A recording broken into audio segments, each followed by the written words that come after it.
Hello বন্ধুরা, career space YouTube চ্যানেলে আপনাদের সকলকে স্বাগত জানাই। আশা করি আপনারা সবাই ভালো আছেন। আজকে এই মুহূর্তে শিক্ষক নিয়োগ সংক্রান্ত যে সবচেয়ে গুরুত্বপূর্ণ আপডেট উঠে এসেছে, বিস্তারিত সেই সম্পর্কে আলোচনা করব। তাই ভিডিওটি অবশ্যই শেষ পর্যন্ত দেখবেন নিয়োগ সংক্রান্ত অনেক নতুন নতুন আপডেট পাওয়ার জন্য। যারা চ্যানেলে নতুন তারা চ্যানেলটিকে সাবস্ক্রাইব করে পাশে থাকা বেল বাটনে প্রেস করে অল নোটিফিকেশানটিকে অন করে রাখবেন, কারণ এমন ধরনের লেটেস্ট আপডেট নিয়ে এই চ্যানেলে সবসময় ভিডিও আপলোড করা হয়ে থাকে। এসএসসি 26,000 চাকরি বাতিল মামলার শুনানি নিয়ে গুরুত্বপূর্ণ তথ্য জানা গেল। আপডেট জেনে নিন। আগামীকাল অর্থাৎ মঙ্গলবার 26,000 চাকরি বাতিল সংক্রান্ত বহু প্রতীক্ষিত মামলা উঠতে চলেছে দেশের সর্বোচ্চ আদালত সুপ্রিম কোর্টে। এসএসসি মামলা আগামী 6/8/2024 তারিখে অর্থাৎ মঙ্গলবার এসএল নাম্বার 2 এ লিস্টেড রয়েছে।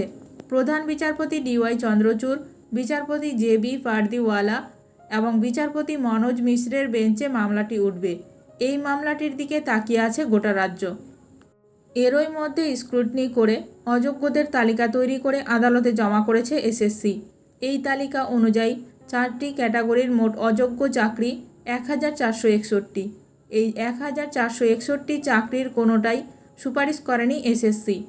1,461 জনের নাম, রোল নম্বর সুপ্রিম কোর্টে জমা করে অযোগ্যদের তালিকা সুপ্রিম কোর্টকে গ্রহণ করার আবেদন জানিয়েছে এসএসসি।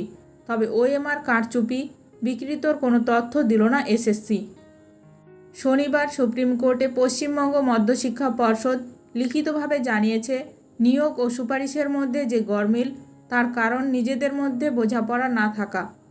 পর্ষদ জানালো, সঠিক শূন্যপদের তথ্য না থাকার জন্যই বিভ্রান্তি তৈরি হয়েছে। তাতেই একই ভ্যাকেন্সিতে একাধিক নিয়োগের সুপারিশপত্র দেওয়া হয়েছে, একাধিক নিয়োগ হয়েছে। তবে সুপ্রিম কোর্টে আদৌ মধ্যশিক্ষা পর্ষদের এই যুক্তি ধোপে টেকে কিনা সেদিকে নজর রাখতে হবে।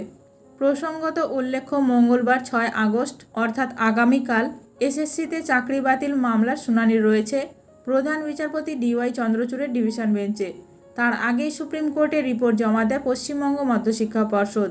3রা আগস্ট মধ্যশিক্ষা পর্ষদ 6 পাতার রিপোর্ট জমা দিয়ে দাবি করেছে, মোট 25,844 জনকে চাকরি দেওয়া হয়েছিল, যার মধ্যে নবম দশমে 13,056, একাদশ দ্বাদশের সহকারী শিক্ষক পদে চাকরি 5,757 দেওয়া হয়েছিল। এছাড়াও গ্রুপ ডি পদে 4,547 এবং গ্রুপ সি পদে 2,484 জনকে চাকরি দেওয়া হয়েছিল। এখন দেখার বিষয় আগামীকাল শুনানিতে কী গুরুত্বপূর্ণ রায় দেন বিচারপতি। আগামীকাল শুনানির আপডেট সবার প্রথমে পেতে এখনই আমার চ্যানেলটি সাবস্ক্রাইব করে রাখুন। ভিডিওটি ভালো লাগলে অবশ্যই লাইক করবেন। আজকের ভিডিওটি এখানেই শেষ করলাম। নতুন কোনো আপডেট নিয়ে দেখা হবে নেক্সট ভিডিওতে।